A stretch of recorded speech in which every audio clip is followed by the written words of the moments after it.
जिंदगी किस काम की, जिंदगी किस काम की। ना पूछो जमाने से कि क्या हमारी कहानी है, ना पूछो जमाने से कि क्या हमारी कहानी है। हमारी पहचान तो सिर्फ ये है कि हम हिंदुस्तानी हैं, हम हिंदुस्तानी हैं।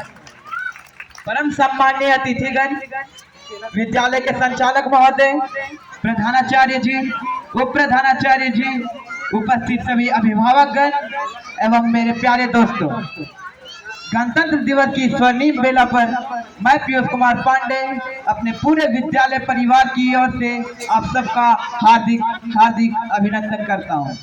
मुझे खुशी है कि आज गणतंत्र दिवस के इस शुभ अवसर पर मुझे आप लोगों के समक्ष देश प्रेम की भावना से ओतप्रोत कुछ शब्द बोलने का मौका मिला। कहते हैं ना कि शहीदों का सपना जब सच हुआ, हिंदुस्तान तब स्वतंत्र हुआ। शहीदों का सपना जब सच हुआ, हिंदुस्तान तब स्वतंत्र हुआ। और सलाम करें उन वीरों को जिनकी वजह से भारत गणतंत्र हुआ, भारत गणतंत्र हुआ। कांटों से भी फूल खिलाएं, कांटों से भी फूल खिलाएं, इस धरती को स्वर्ग बनाएं। आओ सबको गले लगाएं, गणतंत्र का पर्व मनाएं, गणतंत्र का पर्व मनाएं। जैसा कि हम सब जानते हैं कि आज गणतंत्र दिवस है और इस दिन देश का प्रत्येक नागरिक गणतंत्र दिवस को बड़े ही उत्साह और उमंग के साथ मना रहा है। गणतंत्र दिवस केवल एक पर्व ही नहीं बल्कि एक गौरव और सम्मान की बात है। यह हर भारतीय का अभिमान है। हम सब जानते हैं कि हमें आजादी दिलवाने के लिए अनगिनत वीर सपूतों ने अपने प्राणों की आहुति देकर 15 अगस्त सन 1947 ईस्वी को अंग्रेजी हुकूमत से आजादी दिलवाई थी।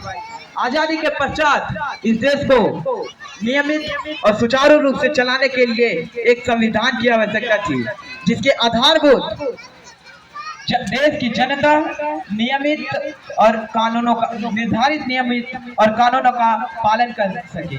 इसलिए इस संविधान को बनाने के लिए डॉक्टर भीमराव अंबेडकर के नेतृत्व में स्थापित समिति में शामिल हुए डॉक्टर भीमराव अंबेडकर, सरदार वल्लभ भाई पटेल, डॉक्टर राजेंद्र प्रसाद इत्यादि सहित 284 सदस्यों की बैठक ने 2 वर्ष 11 महीना 18 दिन के बाद 26 नवंबर 1949 ईस्वी को हमारा संविधान अर्पित किया। हमारा संविधान एक संघात्मक व्यवस्था और एक एकात्मक व्यवस्था है। संघात्मक व्यवस्था इसलिए क्योंकि यह एक लिखित संविधान है जो विश्व का सबसे बड़ा संविधान है, जिसमें देश के विभिन्न आदर्शों को संजोया गया। संपूर्ण जनमानस का कल्याण, उनकी उन्नति और तथा भारतवर्ष के संपन्नता की नींव रखी गई है।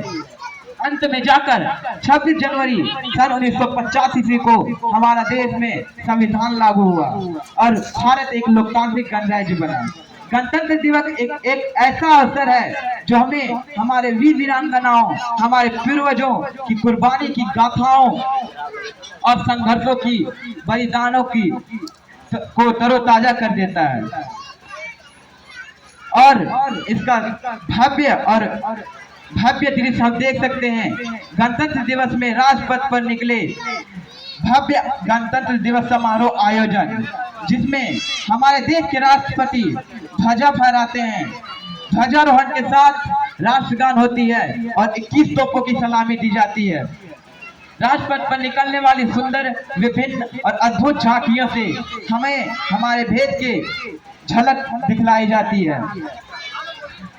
हम सब जानते हैं कि हमारा देश संविधान के बाद बड़ी ही उन्नति कर चुका है, इस बात में कोई संदेह नहीं है। परंतु आज भी हमारा देश बेरोजगारी, भ्रष्टाचार, आतंकवादी आरोप जैसी समस्याओं से जूझ रहा है।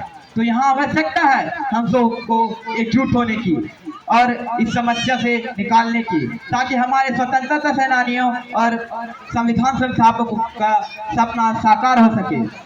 इतना ही कहकर मैं अपनी वाणी को विराम देता हूँ और जाते जाते कहना चाहूँगा कि चलो फिर वो नज़ारा याद कर ले जिसमें शहीदों के दिल में थी वो ज्वाला याद कर ले, जिसमें बहकर आज़ादी पहुंची थी किनारे पे, जिसमें बहकर आज़ादी पहुंची थी किनारे पे। शहीदों के खून की वो धरा याद कर ले, शहीदों के खून की वो धरा याद कर ले। देशभक्तों से ही देश की शान है, देशभक्तों से ही देश की मान है। हम उस देश के फूल है यारो, जिस देश का नाम हिंदुस्तान है, जिस देश का नाम हिंदुस्तान है। धन्यवाद। जय हिंद, जय भारत, जय जवान, जय किसान।